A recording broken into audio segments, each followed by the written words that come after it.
Okay, ready? Yeah. Tegan and Sara, very pleased to meet you.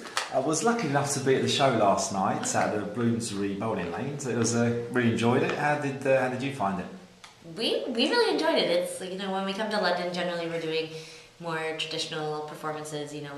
Last time we were here, we played at the Forum, and before that, Glastonbury and the Roundhouse. So it's a little bit more like intimate lights and the show, and it's big and whatever. So last night was cool because we're actually getting to meet and greet with some of the fans and playing a smaller room where you can actually see everybody, and so it's not every day that they brand a whole bowling alley with your name. And then to play different arrangements of the songs, we played a more stripped down set, so it's cool. Hey, I mean, you're very personable with the audience. Has that always sort of come very natural? Yeah, we always used to joke that back in the early days when we started out, our first professional gig, we were in high school, and we were told we needed to play 35 minutes, but we didn't have 35 minutes worth of music, so we had to make conversation in between, and it was funny. Like, we were basically just bantering back and forth, and then, even once we started touring as professional musicians, it was just the two of us, and when Sarah would break a string, I'd have to entertain the audience, and so we just developed, we were actually quite socially awkward, and especially back then, but we developed this rapport with our audience and kind of created this sort of relationship between the two of us on stage and them, kind of creating this triangle. So it kind of just became our thing. I don't want to say shtick, because it's not a shtick, it's not pre-planned. Some nights we don't talk as much, some nights we don't have anything much to say, but it became this thing, where it was almost like people weren't just coming to see the music, they were coming to hear the stories about the songs or whatever else we were up to. That must be twin sort of chemistry. Do you know what you're about to say to each other? I wish I knew sometimes, because then I might start a song earlier, or let her talk longer, because sometimes she'll ramble on and tell a really long story, and then she'll get the funniest punchline in at the end, and I'll be like, oh, thank goodness I didn't cut her off. No, we don't have many twin superpowers, other than we've known each other so long. It's like, you can almost guess what's coming next. You just have this natural sort of instinct. So. Stuff. Well, congratulations anyway on the new album Heartthrobs. It's charted in the US at number 3. It sold about 50,000 copies yesterday at least. It's the highest chart position we've had so far. Obviously, you must be over the moon. It's going to our heads. We're really excited. It's, by far and away, definitely the most successful chart position we've ever had in both the States and in Canada, and it feels like a great accomplishment too, because we really, we find that those types of things are so significant, still to so many people. When we first started out, you could never really hope for those things. We were just happy if people showed up to our shows, or if a record sold a certain amount of records over the course of a period of 2 years or something. Like, that was something that we could really gauge or look at and say, like, oh, this was a really good accomplishment.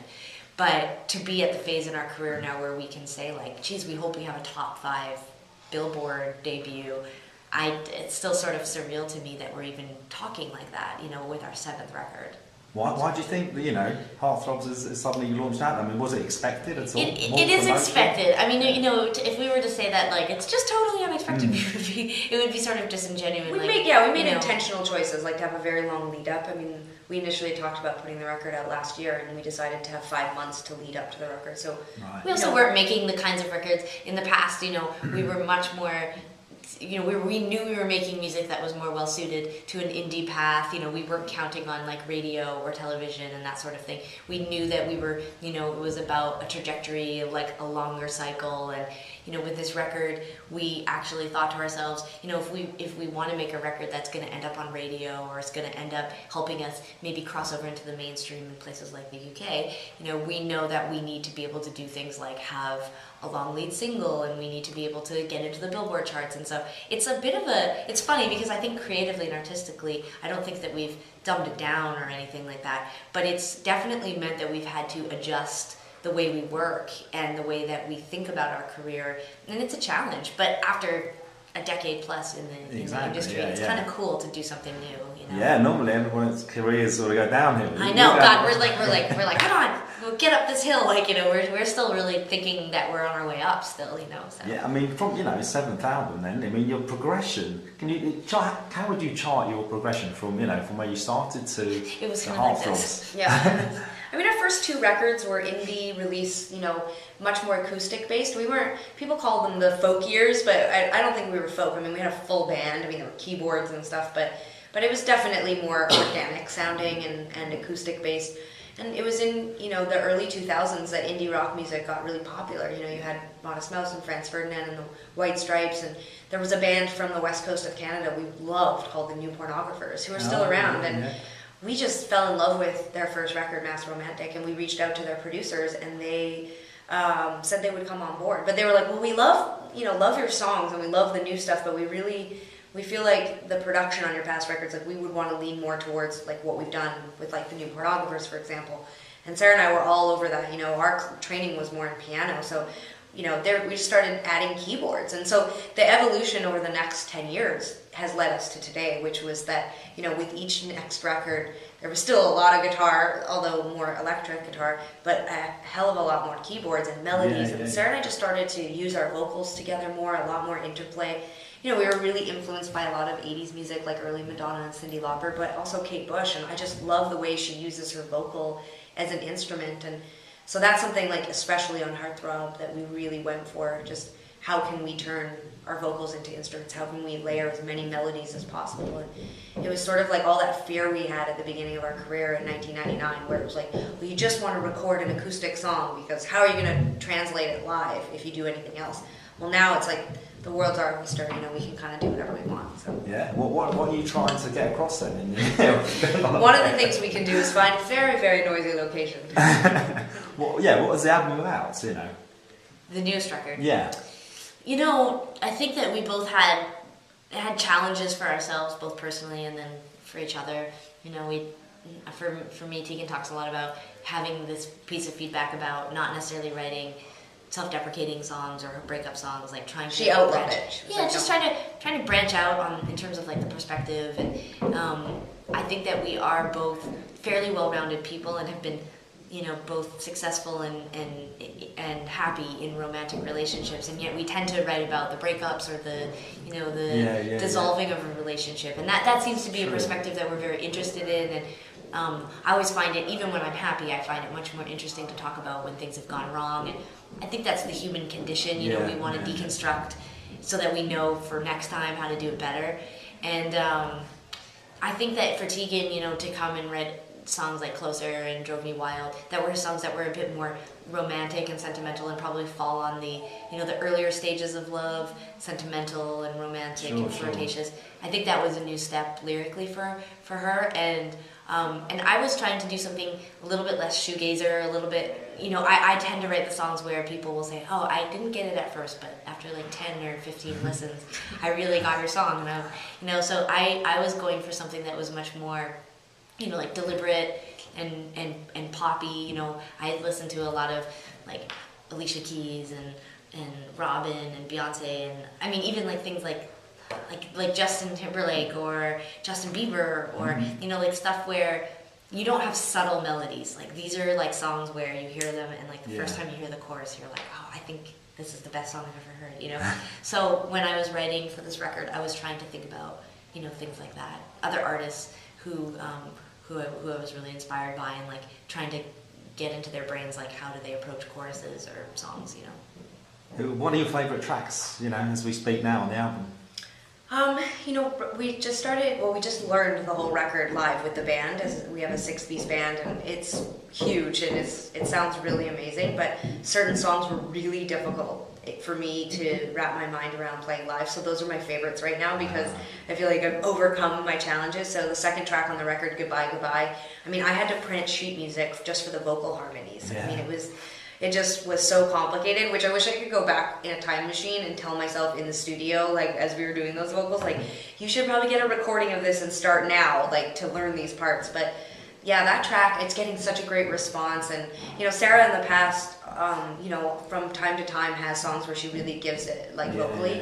But I feel like on the last record especially, she was laid back a bit more, a little more subtle, whereas I was kind of like just in your face. And this record, hands down, I mean, Sara is just kind of full throttle on every song, and it's, you know, really amazing as another artist to be able to just sing backup on those songs. It's kind of like, it kind of feels like a bit of an honor. So I'd say Goodbye or Messed Up, those are like my go-to tracks right now. And they're both getting, Now I'm All Messed Up, hands down, is the fan favorite from this record so far. I Was a Fool, it sort of feels like it's coming in second. I mean, I'm basing this on two rudimentary tools of science, which is iTunes, the little like popularity thing, and @replies on Twitter, but Now I'm All Messed Up and I Was a Fool, like, and those are arguably like two of the most emotional songs on the record, so our audience seems to be very attracted to Heartbreak, which is great. Yeah, Pleasure was the first single. Who chooses the singles? Do you look at things like that? You know, what Spotify says, what Facebook says, what the fan reaction is? Or does Warner or you choose them? I mean, it's a democracy. I think, like, you know, before anyone's heard the record, you know, we're often having these conversations, and,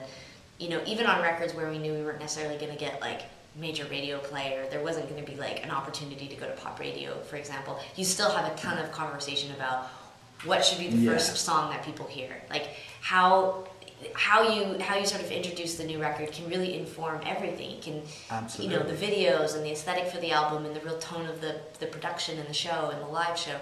So, you know, I think this was the record where we knew when we went, like when we hadn't even made the record yet, like when we went into the studio, we knew that Closer was going to be a big song. Like we just knew based people on... would hear the demo and like the producer... that hook right off the top. Like our friends and people at the label and our family, and then producer Greg Kirsten, we had all talked about it quite extensively. Like, this is an important song. Like, we don't want to rush it. Let's look at it from a bunch of different angles. Let's write a couple different choruses and see which one feels the best.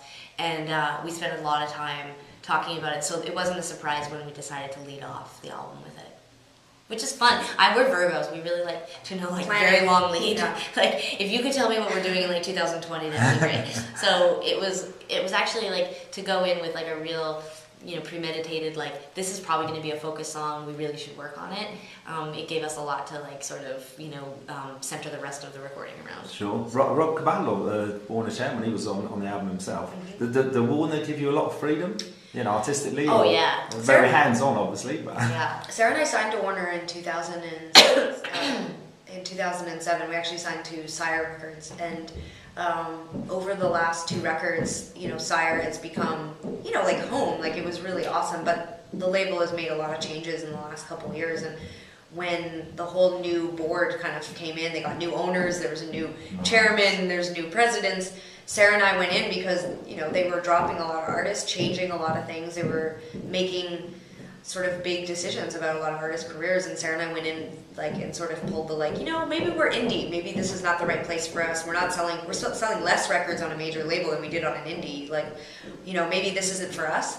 And, you know, in their own words, they basically were like, they gave us three pieces of advice. You know, one was that over their dead body, like we weren't going anywhere, we weren't getting out of our contract, so we needed to work with them and figure something out because they knew we were unhappy with how we felt. Like we didn't think our career wasn't going well or anything. We just weren't 100%. So that was the first thing: was you're staying. Let's find something that works, which was so awesome of them. Like we rewrote our deal, we ripped it up and started fresh. And the second piece of advice they gave us was that we had imagined that we had this brick wall over our heads, that we couldn't get any bigger, we couldn't expand our audience, that we were limited by our gender and our sexuality.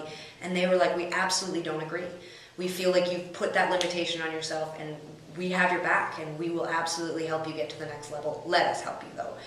And the third piece of advice came from Rob Cavallo. He sat with Sarah and I for like 6 hours in this epic meeting about, just with him, just the three of us. He was like, play me a song on the acoustic guitar. Let me see what you guys do.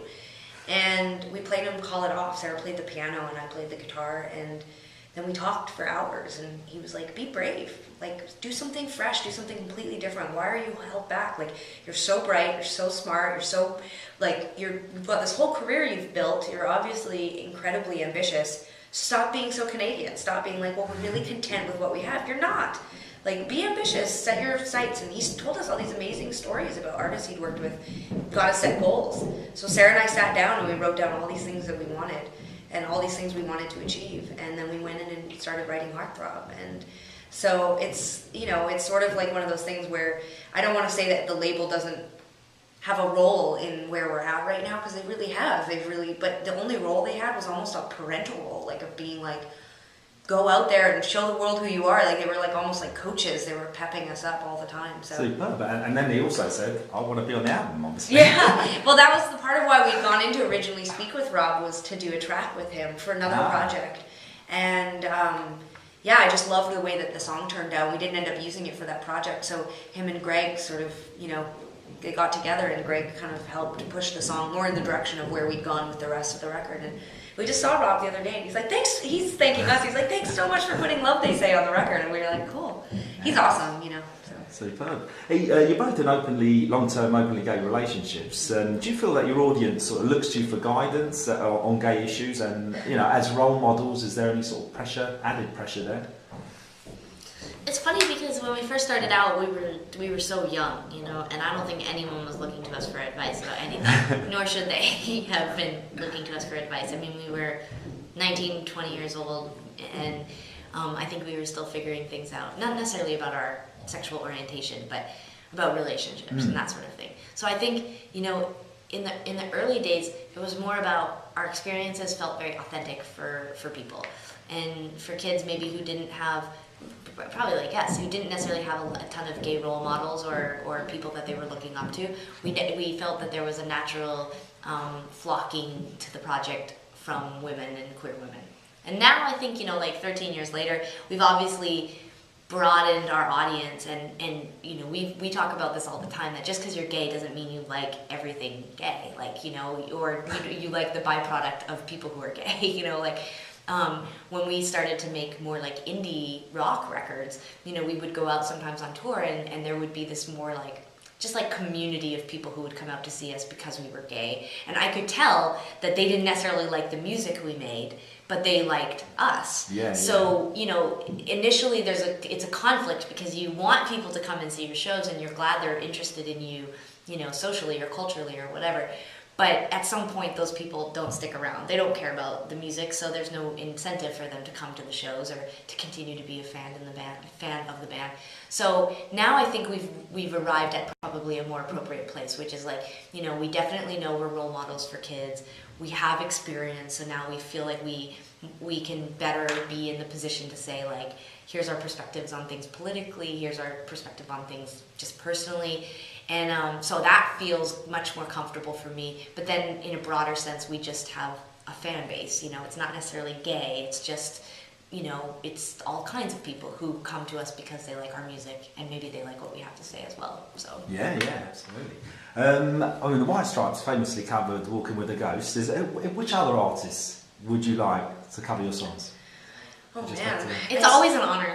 Yeah, it's always, it really doesn't even have to be anyone that famous, you know, like, I mean, I see millions of YouTube videos from people covering our music all the time, and it's always very exciting. I mean, the closest we've gotten to that sort of thing is when artists remix our music too. And, you know, we're about to release a closer remix record, and like the variety and quality of artists that ended up reaching out or agreeing to remix Closer even is astounding to me. So I hate saying who I want to collaborate with, because then I'm afraid, this is the psychology of Tegan and Sara, the band, is that we're afraid of disappointment and being let down. So we rarely voice our expectations or our goals or whatever, because we get terrified of being let down or letting other people down. But I will say that we've had just enormous luck in coming up with these great collaborations. You know, everything from Tiesto and David Guetta to Lisa Loeb just put a record out last week, and she recorded 2 of my songs, and just even that, like, just to go full circle. Like, I remember watching Reality Bites as a teenager and seeing Lisa Loeb at the end in the music video, and like thinking Winona Ryder and Ethan Hawke were like my heroes, and now to have been in the studio with her and have her record our music, I mean, I just feel like artists are so cool to me. I mean, there's something so amazing. I'll always be a fan. There's also a way that when you make the music and it's your voice and your vision, it's very difficult to step outside of it and really hear what other people hear. Yeah, that's and true. But when someone covers your song, it's interesting. Like, the first time it happened, we were on tour with Ryan Adams in like 2001 or something, and he used to cover sometimes a song called Not Tonight from our record, If It Was You. And I remember I'd never heard anyone sing our songs before, and it was as if for the first time I could really step back and hear the song, like, because with his voice and his the way he sort of informed the arrangement or whatever, I just remember thinking, like, oh my God, like I can really hear it, like for the first time. And he did an amazing job, but I mean, the truth is he probably could have done a shitty job and I still would have been like, oh my God, so cool, so weird. It's like surreal to hear. Maybe it's like maybe a writer or a director or something, when you've looked at your vision and your tone or aesthetic for so long, to have it completely rearranged or done differently, it can be very eye-opening. And well, thanks a lot for your time. And we're using up a lot of it. But what for music news watchers that haven't quite grasped Tegan and Sara yet, what 3 tunes would you pick of your repertoire, the whole thing, that say that this really sums us up? I mean, I think going back into our history, I mean, Walking with a Ghost is a really because it really represents the time period where we were indie rock, and I think because of just the strange nature of the song, I think it does reflect Tegan and Sara.